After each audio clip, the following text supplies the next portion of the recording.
মাত্র auto rickshaw চোখে বেঁচে গেছে সরকারের।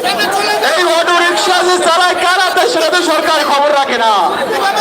বাংলার মানুষ যখন কোনো কাজ বাজ না পায়, কেটে খাওয়ার মধ্যে কোনো কাজ বাজ না পায়, কোনো ব্যবসা বাণিজ্য যখন প্রাণ নষ্ট হয়ে যায়, সমস্ত চাকরি বাকরি প্রাণ যখন চলে যায়,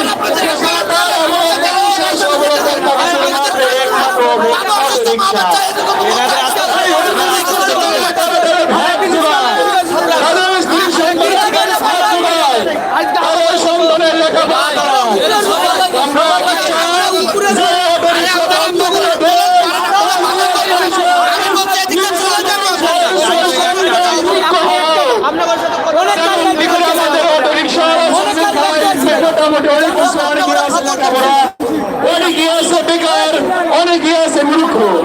এই মূর্খ মানুষের সন্তান আপনারা কি চান? আপনার ভাই বোন নাই, বাচ্চা